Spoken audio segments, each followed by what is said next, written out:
You wanted the best. You've got the best podcast. The hottest podcast in the world. The Chris Voss Show, the preeminent podcast with guests so smart you may experience serious brain bleed. The CEOs, authors, thought leaders, visionaries, and motivators. Get ready. Strap yourself in. Keep your hands, arms, and legs inside the vehicle at all times, because you're about to go on a monster education roller coaster with your brain. Now, here's your host, Chris Voss. Hi, folks. It's Voss here from the ChrisVossShow.com, the ChrisVossShow.com. Hey, we're coming to you with a great podcast. We certainly appreciate you coming on the show with us today and listening in. As always, the family that loves you but doesn't judge you, go to goodreads.com/Chris Voss. Go to youtube.com/Chris Voss. All the great places we are on the interwebs, the big 130,000 LinkedIn group, LinkedIn newsletter, and see the new LinkedIn audio chat we're starting to use over there as well. We just got access to that. It's pretty freaking awesome. Today, we have an amazing gentleman on the show. He is the CEO and founder of a company called 1 Year No Beer. Ruari Fairbairns is on the show with us today, and he is going to be talking to us about his amazing company, 1 Year No Beer, and Take Control programs. With over 100,000 members in 138 countries, he's been featured on the BBC, national radio, TV, and is a motivational speaker and who inspires people to change their relationship with alcohol. Welcome to the show. How are you, sir? I'm fantastic. That was my fault. I let you down there with that typo in the. That was like Anchorman. You know, who put a question mark in the teleprompter? There you go. I mean, sometimes they read good or whatever, but we throw so much energy in the show at the beginning. Sometimes my brain goes woohoo right out the window. No. So the things we cut and edit. So welcome to the show. Give us the .com so people can find you on the interwebs, please. Completely. 1yearnobeer.com and icantakecontrol.com. There you go. I can take control.com. It sounds like everything any of my girlfriends have said to me. And I can control you, Chris. Somebody wrote that to me on Facebook the other day. They're like, "Will, have you twisted around our finger?" And I'm like, I've seen your pictures. No, you won't. So anyway, guys, tell us some about your history, your upbringing, and what led you up to starting these companies. Wow. Oh, this is the 45-minute question. No. So I grew up on the west coast of Scotland, pretty synonymous drinking culture, just like many places are, and watch family, friends celebrate, commiserate, congratulate with alcohol. Never really had a problem, but just partied hard, like most people really. Set about in the entrepreneurial world. I set up my first business when I was 15, tried 5 different companies by the time I was 25. Wow. All failed. Serial failpreneur. I got that's what we do. Very practice. Indeed. And then through the TV program, The Apprentice, I was contestant number 15 of 14 contestants. Oh, wow. I ended up becoming an oil broker in London. And that's me just whistled you through 26 years. In London, very successful career as an oil broker, wining, dining, all of what you could imagine. And a lot of, taking clients out and entertaining and whatnot. And again, I never had a problem with alcohol. I wasn't waking up and putting whiskey on my cornflakes. But I did know that it was, causing some issues in the back of my mind. And I decided one day to take a break from alcohol and just blew my mind about all the benefits. And so now I just spend my time trying to inspire people to see the benefits of changing their relationship with alcohol. Definitely. And there definitely is. As we talked before the show, I didn't start drinking until I was in my 30s, and I pretty much went on a 20-year fun ride with bottles of vodka. And I owned a bikini team and dated models, so there was a lot of Sundance parties that I went to and things like that. A lot of Hollywood stuff, and I had my fun. But it did reach a point where finally, hitting my 50s, my body was like, and I lost weight, and I started listening to my body and started watching what I was eating.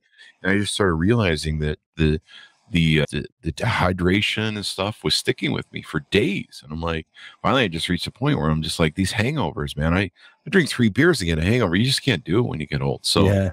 I feel you. So it gave you a proponent to start these companies?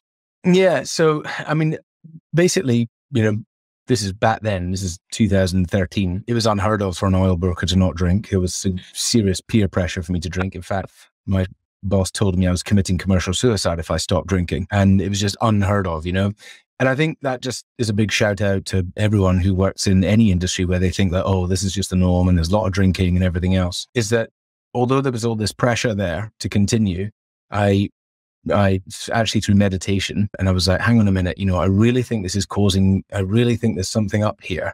Even though everyone was telling me it was normal, even though it was normalized all around me. I mean, in London, in that scene. And then when I did take a break, I just couldn't believe it, so much fitter, healthier, faster. I grew my business by 50%, reduced our cost by 30%. Wow. Every area of my life improved, lost weight. I realized that I'd been, I thought I'd had IBS. It wasn't. The things, niggling health issues that I'd sort of seen a doctor about or a therapist or a psychiatrist, a lot of those things disappeared. And I was like, this is unreal. Mm-hmm. Forget about whether you've hit rock bottom. Obviously, greatest respect to everybody who unfortunately get to that place, or whatever that symptom is. Let's just talk about this from an advantageous perspective, right? Let's just talk about this from, hey, do you want to lose weight? Do you want to get fitter? Do you want to get faster? Do you want to be better? Who isn't Googling that? Who is not Googling that every day? Yeah. I want to be more productive. I want to get richer. I want to be more successful. I want to improve how I show up at work. I want to improve my marriage, my relationship. I want to improve how I am with my kids, right? I want to get rid of these niggling health issues. And it seemed like alcohol was this gateway to it all. So first of all, I ran around like, the guy on the street, hear ye, everybody, you got to stop drinking. And everyone was like, what are you talking about? They're like, what are you talking about? Exactly. You go and get a drink, you're evangelical. So I was like, okay, that's not working. Nobody wants to really see that for themselves. So I said, well, how do we get people to realize the benefits themselves? I know, let's create a challenge. And so that's where the idea of a 1 year no beer came from. And it's been enormously successful. We've helped a lot of people not just change their lives, but to go on and change the lives around them and inspire other people to change their relationship with alcohol. And I think fundamentally, this is not a sober community. This is not about not drinking. This is about pressing the reset button so that you have a better relationship with alcohol, whatever that means to you. And we are there to help you reassess your relationship with alcohol. So you don't have to be a fall down drunk, like you mentioned, the person who has whiskey in their Wheaties in the morning. I always had the rule that if I ever started drinking in the morning, that was probably what time to see help. But, and I never had an addiction process. I don't have an addiction personality, but there's so much that you gain when you quit booze. I mean, it's a toxin. So much in your body. Maybe people don't realize that. That it's 100% poison, right? And we don't need to go down that route because we've all heard that and everything else. And everyone's switched off to that noise anyway, because they're so much into the benefits. So that's why we've got to steer it back across to the conversation of something really simple, right? Okay, so just before everyone says, oh, this is for addicts. No, sorry. Anyone who's drinking more than 3 glasses of wine a week or 5 beers a week, right? Anyone who's drinking more than that, I absolutely guarantee you'll have significant mental and physical life upgrades if you take a break from alcohol. I absolutely guarantee it. And if you find out that you do the challenge and you go through 90 days or 28 days or whatever it is, you go through 90 days and not drinking, and you get to the end of that and there's no change, please do call me up. I'll guarantee your money back. In fact, double your money back. You'll be the first person in over 100,000 people in 138 countries to call me, because it just won't happen. There's a significant upgrade to be got there for people.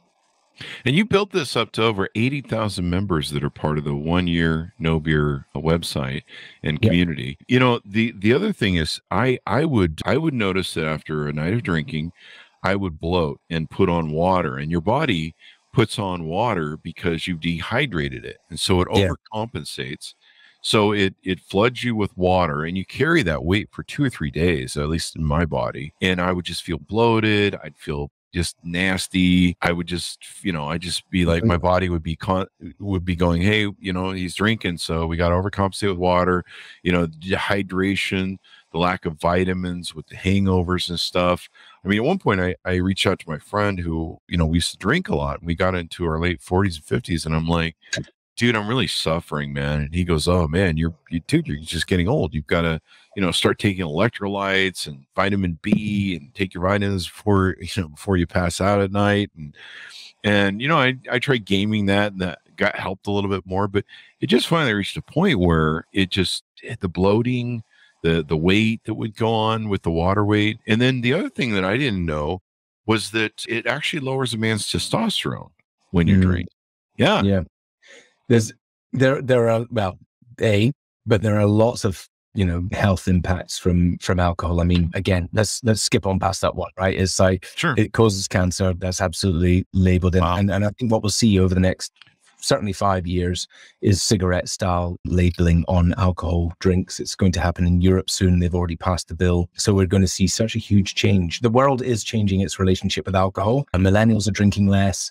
The rise of alcohol-free alternatives. There's never been a better time to be reconsidering your relationship with alcohol.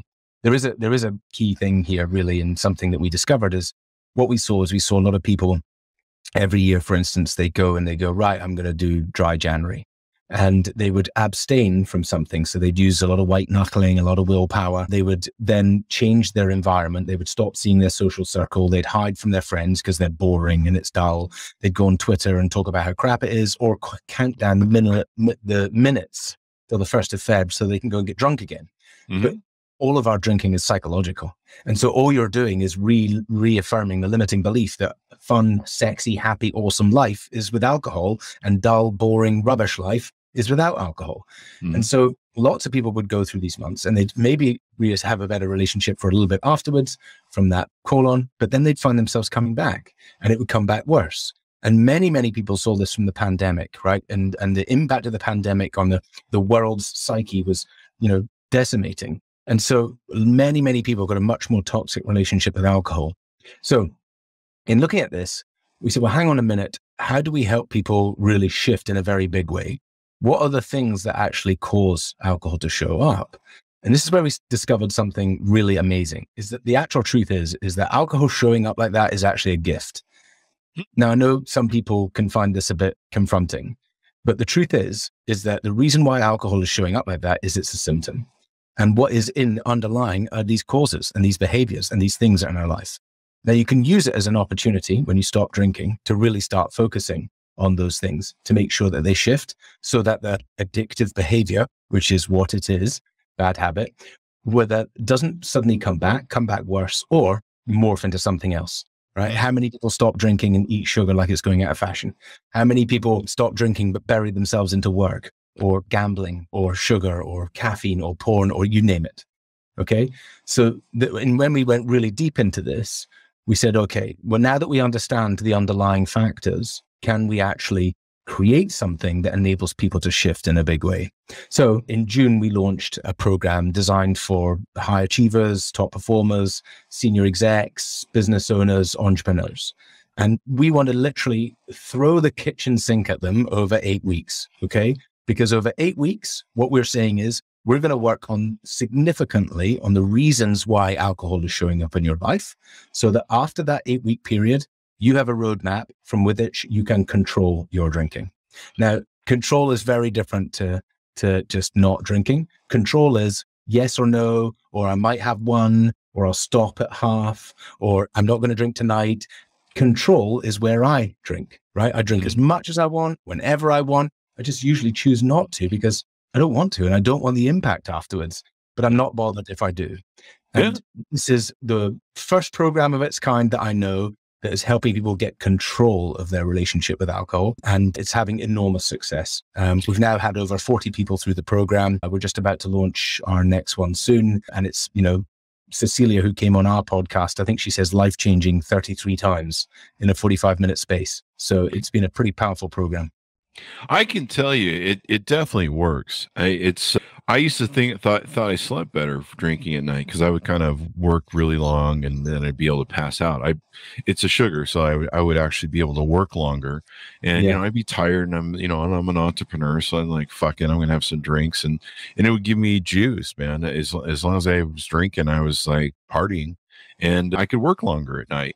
And then I thought, I would sleep better at night. And I really didn't understand that I really wasn't sleeping better at night. In fact, it was really awful for sleep. And then, I was living on Tums. Terrible for sleep. So many people use it for sleep, and it's just decimates sleep. Yeah. And then you wonder why you're always tired and drained and dehydrated. And then I was living on Tums and Rolaids. It was just eating my stomach. But between that, the amount I was drinking the pop, like omeprazole or those heartburn medications, anti-acid medications. I was on those, and drinking Gaviscon like it's going out of fashion, which is the heartburn stuff. And just all of that, and so normalized, right?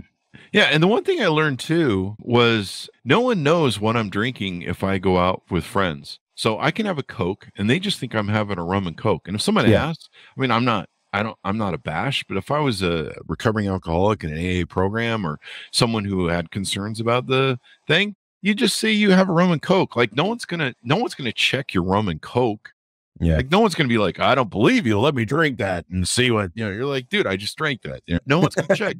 If you get a rum and Coke, or you just get a Coke in a shot glass, and people think it's a rum and Coke, and they're like, "What are you having?" I'm having a rum and Coke.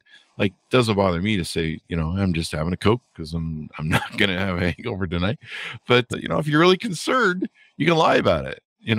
And this is what's crazy. We had to sort of create a stealth drinking program to help people because, in honesty, certainly in my industry back then, is that not drinking could cost you enormously.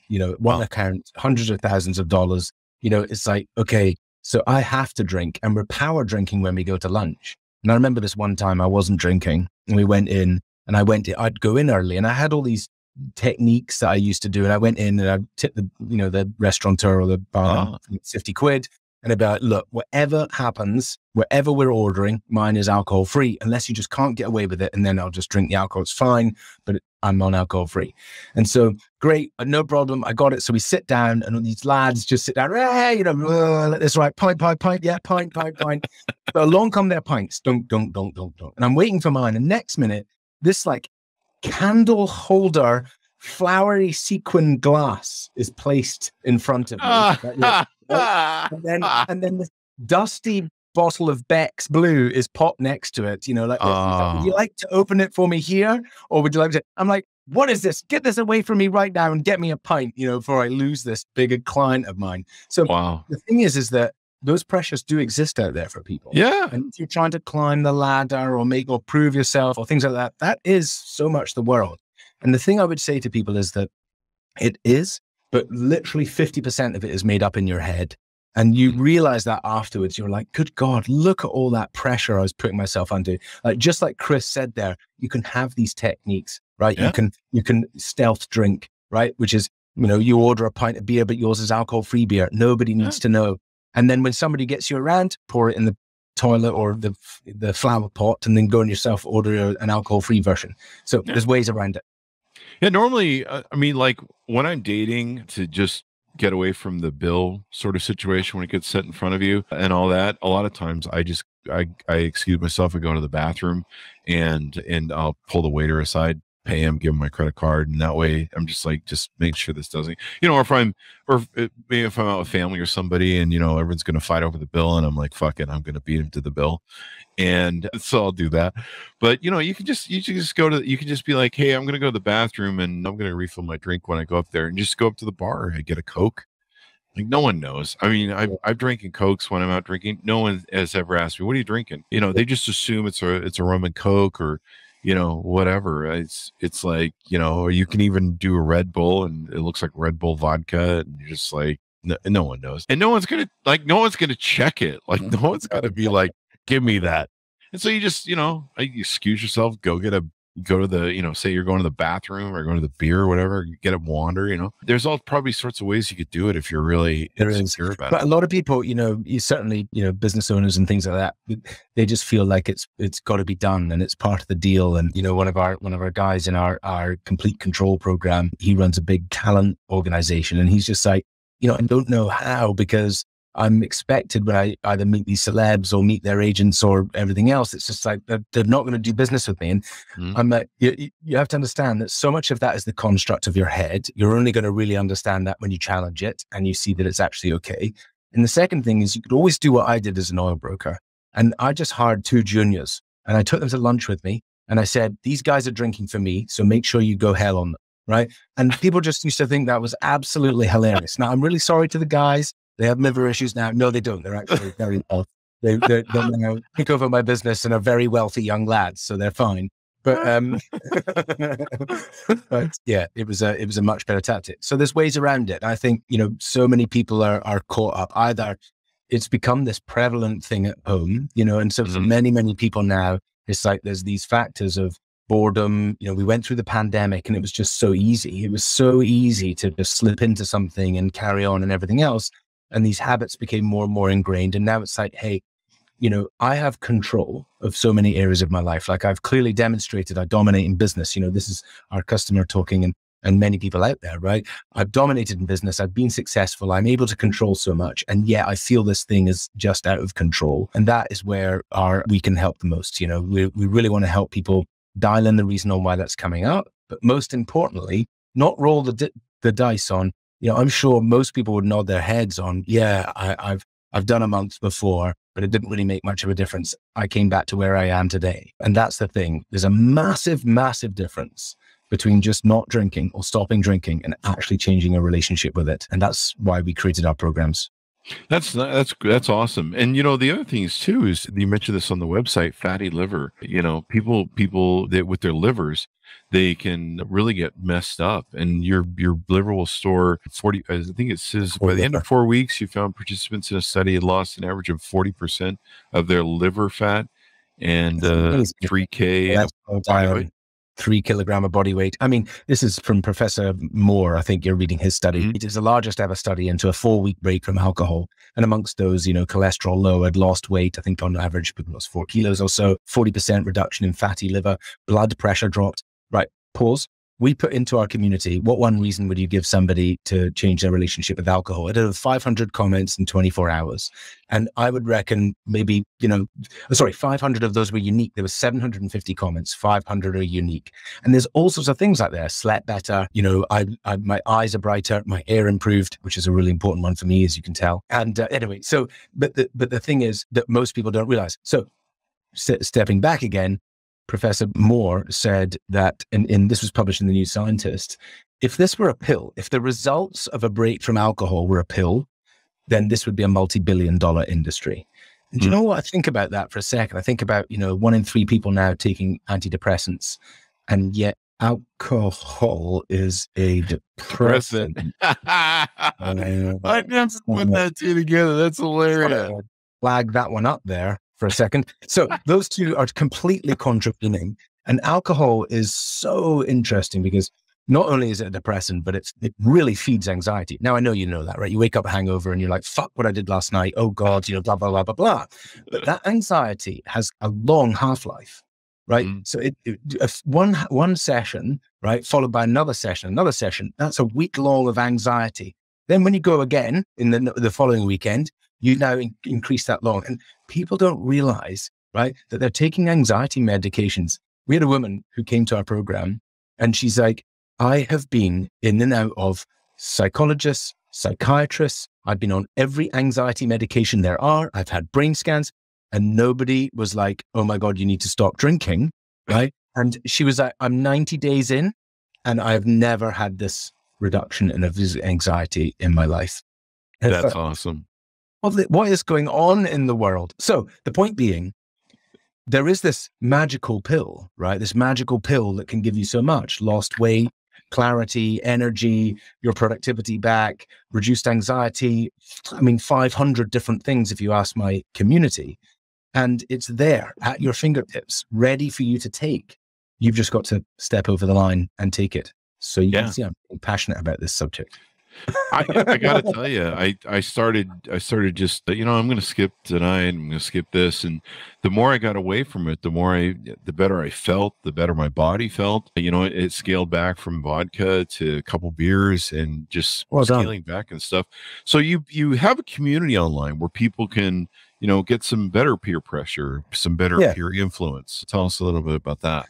Yeah, so we provide programs at all levels, right? So we have a digital product and a program with a web app, and that gives you an access to community, over 20,000 strong community. And that sort of self-help element has helped, hundreds of that, well, now over 100,000 people, just to be clear, 100,000 people in 138 countries, and is very, very, very powerful. And so what we see with a lot of people that is like, okay, yes, they shift, and many shift in a very big way. But the next level up is that actually I need a bit more support and I need a bit more connection. It depends on your environment and how you operate internally and all sorts of things like that. So we provide a group coaching program. We do 20 Zooms a week with positive psychology trained life coaches. And again, these programs, these are all less than what you're spending on alcohol, right? So what was important to me, because people were like, this is a great idea, Ruari, but you should be free. And well, how do you create a business from something for free? First of all, I tried for a year and I put hundreds of thousands of pounds of my own money into this. And people said, you don't have a business. You just have a very expensive hobby of helping people get sober. Wow. So I was like, well, hang on a minute. We should be able to charge a bit. So at that level, everything is less than what you're spending on alcohol. No way can you say you can't afford 1 year no beer, because unless you're home brewing, in which case you should stop doing that, right? So, and then we were like, okay, now we want to take things up to a higher level. Now we want to be able to produce programs which, are all in. And so up at the top level, we then have our one-to-one coaching programs. And finally, right at the top, this is our flagship program, Complete Control, which is that 8-week program I was talking about. That's awesome, man. And people need that. They need a community. They need the support, especially when all your friends are drunkards. No, I'm just kidding. Yeah. Well, but there's 3 parts into here. Okay. So the first part is as our sense of identity. So very early on, our relationship with alcohol gets linked intrinsically to our identity. Yeah. It happens for different people at different times. College, okay, military, these kind of behaviors. I'm starting to solidify who I am as a human being, where I stand in status in society, based on how I drink, how much I drink, how often I drink, what I drink. Okay. And that link to identity is very powerful, and it belongs to this whole social construct. And so what happens is we need to be parts of community, right? We must belong to the clan. And what people try and do is they move away from the clan and they try and change their relationship with alcohol. And the clan tries to, what's going on? Where are you going? Why are you leaving the clan? Come back, have another drink. That is just natural human behavior.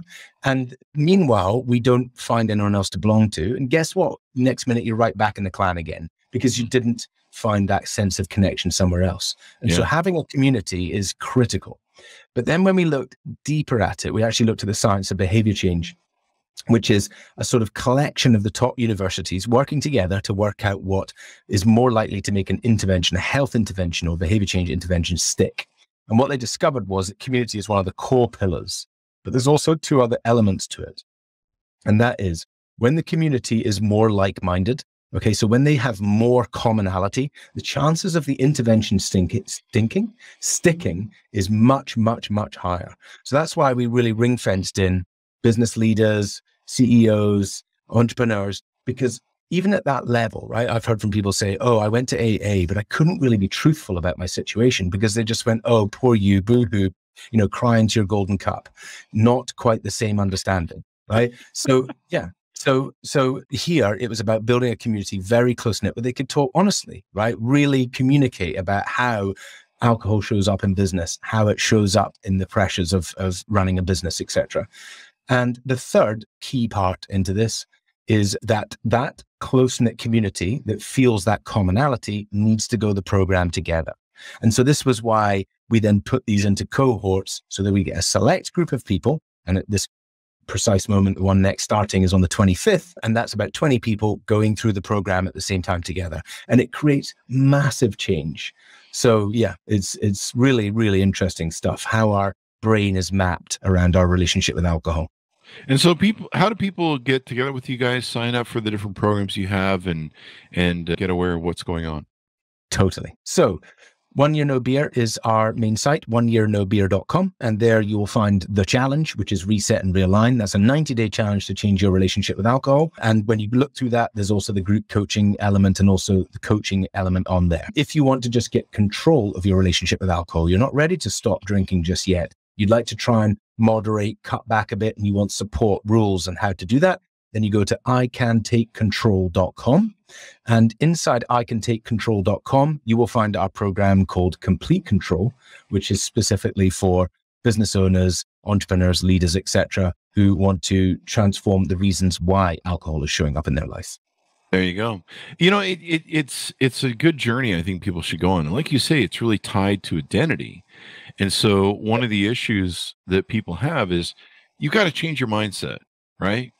You've got to change your mindset. You've got to reestablish rules, throw out some old rules. I went through this too when I lost weight. I had rules of, food as a reward. I had all these stupid rules. Exactly. I'll buy a 20 pack or 12 pack or whatever it was, a Mountain Dew, and I'll take it home, but I promise I'll only drink one a day. It's in your house, it's in your mouth was one rule I learned. Exactly. And yeah, Exactly. that's the other thing. That's the other thing I learned, that I equated from food to alcohol. I quit buying booze, and it's like, okay, I do the same thing with Coke. I love a good Mexican Coke because it's got the old original sugar in it. Here in America, we have all this high fructose corn syrup. I'm not sure if you guys have that over there. Oh, yeah. It's kind of But illegal. not as much as you, but It's in everything. They put it in Wheaties. But, so I learned that if I have a Coke, I get one of those. I get the pure sugar one, and I don't buy it. I don't bring it home. So if it's in your house, it's in your mouth. And so if I get a hankering for Coke, I've got to do a bunch of work, get in a car and drive and go get it. Same thing with like chips, potato chips or something. So, I make myself work for it. And most times I'm lazy. So I'm just like, I don't want to go drive over there. I don't want to mess with the traffic and stuff. It's not worth it. But yeah, you have to change the rules and the mindset if you want to talk about that a little bit. yeah. So I think there's quite a lot there, because on the surface level, yes, and you can do a lot with that. And so, for instance, like the take control elements of it, it's creating structure and boundaries. It's changing some of the mapping in your head. So we've made all these maps in our head. Alcohol equals fun. Alcohol equals relaxation. Alcohol equals sexy time. Alcohol equals, switching off from the kids. It's just the math is there. And until we actually break that math and create a new map, so that we understand that there is alternatives for fun and there's alternatives for relaxation that are better and healthier for me, we're always going to reach into that. But one thing I just want to circle back on and challenge is that you said I'm not an addictive personality. And I'm just going to challenge that for a second. What is addiction? Addiction is a compulsive behavior that you do even though you know it hurts you. Under that definition, we're all have signs of addiction in our life, in things that we do and stuff. And the thing about this is that work is an addiction. Our phones are an addiction, right? Binge watching Netflix is an addiction. Social media is an addiction. So it is absolutely prevalent and it's there. And I think that when something comes up, and in this case, we're talking about alcohol, but we could have been talking about Mountain Dew or sweets or chocolates. When something comes up, this is actually the gift. The gift is, I actually need to do some of the work inside. I need to do the deep work. I need to find out what's going on and why this is showing up. And if I don't do that work, it will move into something else. It either comes back or it will move into something else. And this is the big thing. Gabor Mate says, he's not like, why are you an addict? Or let's not blame the problem. It's like, what is the pain? What is the trauma? What is the experience? And he firmly, and I follow that completely, is that, addiction is the response to trauma. Now, the other thing about trauma is that people are like, what are you talking about? I don't have trauma. I'm fine. I've had a great life. But trauma is actually in the eye of the beholder. We all have trauma. It's just what you perceived in a moment and wrote about yourself. And we're all running these patterns all the time in our businesses, in our life, about who we are based on these past experiences. I just want to give one quick example of that, okay? So I went through this experience myself. And in the experience, I was a little boy, and this is true. This is me having worked through therapy back to this moment. I was 4 or 5 years old. I'm sitting at the top of the stairs. I'm crying my eyeballs out. I'm petrified. Now, upstairs is pure darkness, and I'm scared of the dark. And I just think, it's nasty upstairs. And downstairs, I could see the light and the TV on, and mum and dad are in there, but I cannot go there because they'll just spank me on the bum and send me upstairs. And I'm trapped. Okay. But in that moment, I decide some things about myself. And one of the things I decide about myself is that I need somebody to save me. Now, wind forward to I'm 40 years old and I run a company, 30 staff, and let's see how it's showing up. Well, how it's showing up is that I'm recruiting furiously because I'm constantly looking for the next person to save me. And I'm looking and I'm creating situations in the business that means it's suffering and in pain. And I'm trying to reach quickly for experts and gurus and leadership team and all this thing. Come and save me, which means two things. One, I hire quickly and just grab people in. And two, I put way too much pressure on them to be successful. Wow. And that's just one element of how a moment in my life when I was younger is a repeating pattern in my life. But what's amazing about that example is that what we've shown is that when you are aware of it, it reduces its impact on you significantly. But most of this stuff is all subconscious. We just don't realize the patterns that we're running. Yeah. So this is some of the work that we help people do, is to recognize the patterns that they're running, how that's controlling them, and where it actually came from. Really, really powerful stuff. So Definitely. again, it's not really about just changing a relationship with alcohol in the deeper level. You know, we want to use this excuse of changing a relationship with alcohol to really focus on shifting some of the things in our lives. It definitely, I mean, people need to sit down and look at what's impacting their identity, how they built it. You know, that's what I had to do with losing weight. I really didn't, you know, with losing weight, I went veganese for a while, veganish. There's, 50 million variants of veganism, and I get Veganish.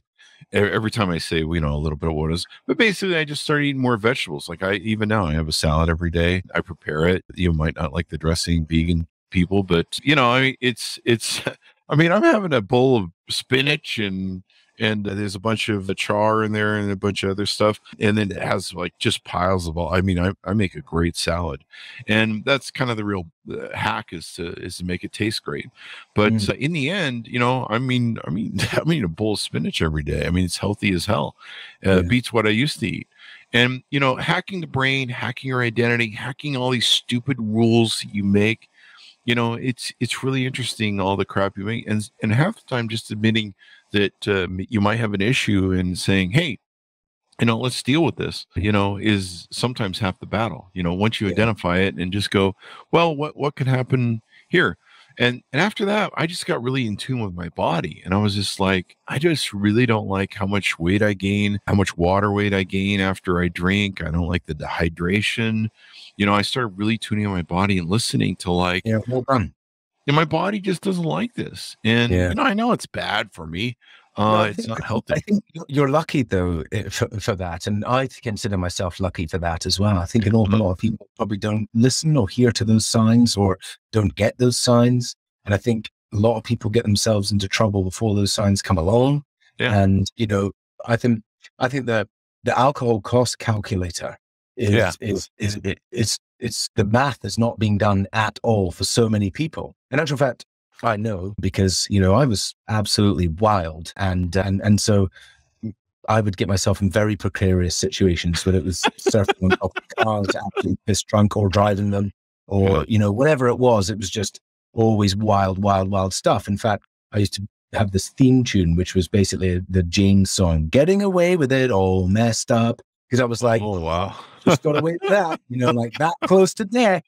And that was like fuel and everything else. And I think there comes a time where you're like, wow, I'm very lucky. Many people did not get away with it. And so often we roll the dice. Actually, I was talking to a really nice guy before this lovely interview, and we were chatting along, and he was like, well, it's not really too much for a price. Not really, I'm not really drinking that. It's not really anything. And I just mentioned this side thing, and then sometimes we just do these really stupid things.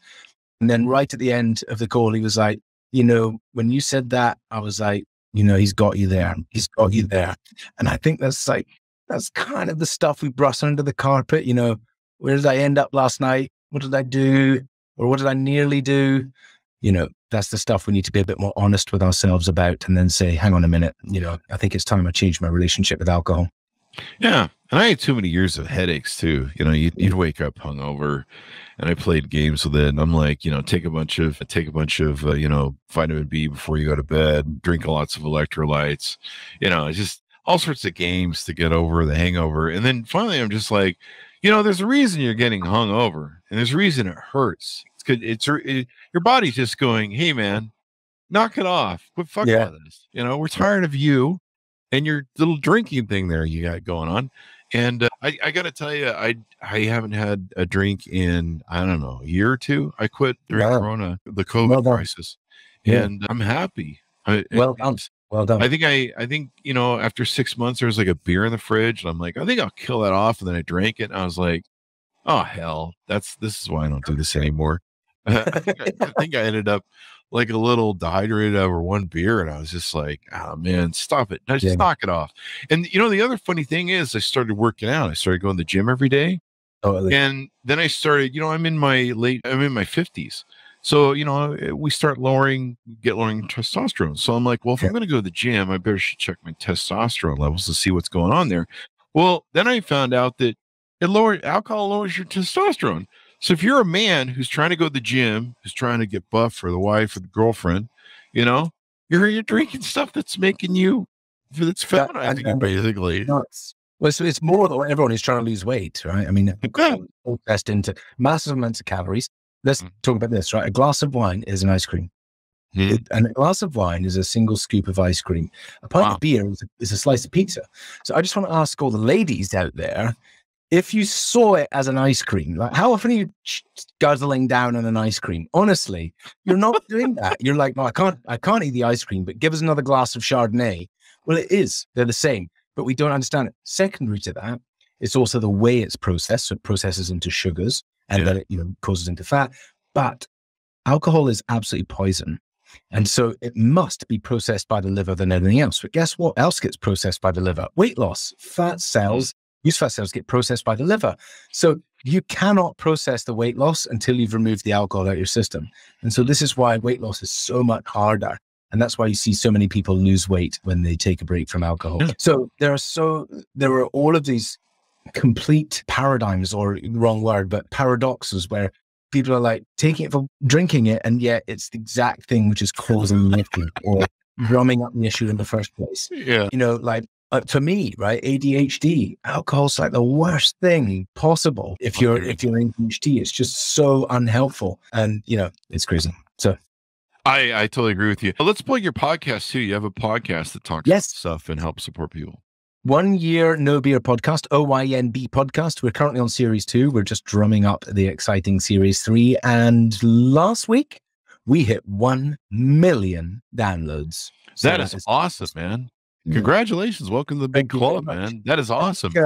0.05% of podcasts ever make it there. So most podcasts are complete. I mean, this came from one of the big hosting companies. Is 80% of podcasts fail by episode 7. The other leftover 20%, 80% of those will fail by episode 20. It's just it's a pedestrian sort of business that I really get pissed off at after doing it for 13 years. Because, it's just people, I get people are like, hey, I have a podcast. I'm like, no, you have an episode, and they think that you just get a mic and somehow you're, and the first thing they always say to me is, how to make money doing this? And I'm like, I don't know, maybe see if you're good at it first. It really takes a lot of skill. Yeah. I'm still talking after 13 years, but I have a big mouth being a CEO and everything I've always done. So, but even then, I sometimes struggle with content, and that's why we have wonderful guests like yourself on to help me. It's sick of me after 13 years. They're like, we know everything about there. Chris Voss, fuck this guy. So there's that. And I see an app on the website. Is there an app that deals with the community and interacts with them? The web app, So when you sign up to any of our digital programs, you get access to the web app, which is where we house all the content and part of the community and things like that. So lots more work to do there. So we've raised significantly, grown as a big organization, seen a lot of success, but we are 0.5% of what the vision intends to be. I think what I always recognized was, if you keep swimming upstream, and downstream being I'm pouring whiskey on my cornflakes and I need to go to detox and I've ruined my life, right? That's right. If you keep swimming upstream, right to the point where the moment somebody questions their relationship with alcohol, can we be there? Like what can we do to be there? And the moment somebody questions their relationship with alcohol, well, that's everybody on some Fridays, almost every Saturday, every Sunday, and most Mondays, right? And so when they are questioning the relationship with alcohol, what is that? And so this is why we're working towards tracking and trackers. I think what's really interesting is what's happening with sweat. And so sweat is the most accurate tracker after taking blood and then hair samples.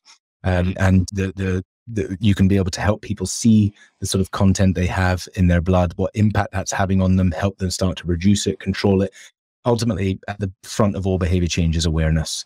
And 90% of our drinking is in unawareness. We just brush it over, ignore it, or we've got blackouts. And so we keep it in that unawareness stage. And we can help people change earlier, much earlier, before they get to problems, before they, why did you need to get to the stage where it was showing up like that, Chris? If we'd got you much earlier and shown you in better data and shown you that it was impacting your sleep and shown you that it was costing you money in your business, right?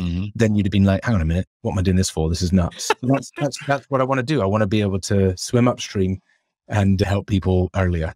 And those rules are so important. The rules you make for yourself are so important, because you BS yourself, you con yourself, you make these rules that a lot of times are just excuses for bad behavior and to be an awful person.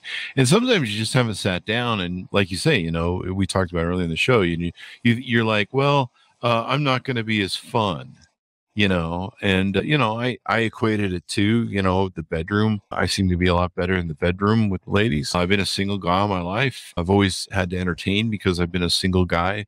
I'm always at bars, chasing skirts and doing whatever that I do. I lived in Vegas for 20 years. So, the Vegas is a party town, and, there's all that stuff that goes into it. So, it's the rules that you make. And now I don't need to do any of that.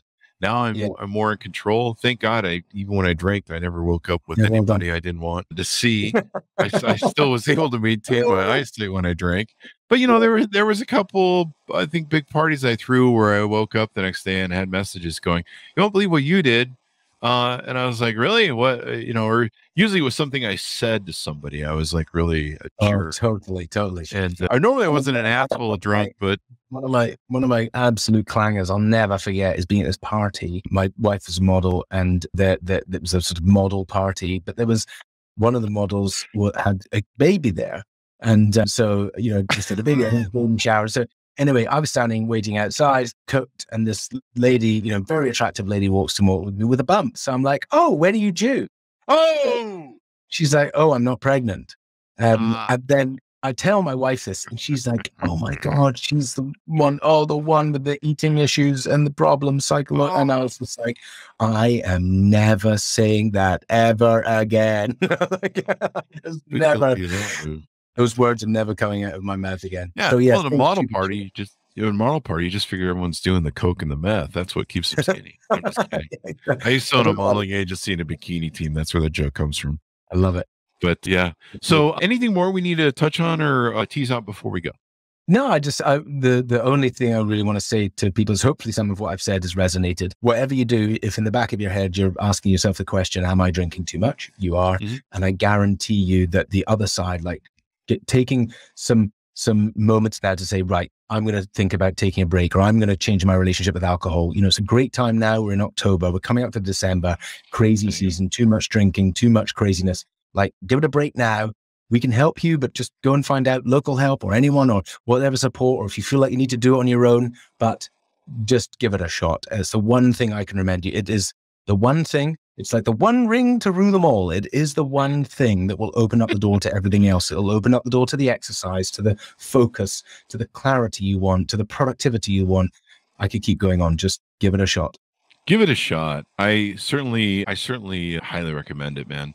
You'll feel better. Your life will be better. You'll get time back. You'll get life back. It's poison you're drinking, man. Just stop it. I mean, I hate to give people a plug, but pot is so much more healthier than alcohol. I've done so many stupid things and know so many people who've done stupid things on alcohol. I don't want to give people another addiction, but I'll plug that. But I think there are many drugs which are much, much better. And Professor David Nutt proved it, right? He said the world's most harmful drug is alcohol by a considerable margin. I would agree. Literally takes it in society around. It's the most prevalent, and the impact on the body and the mind and everything else.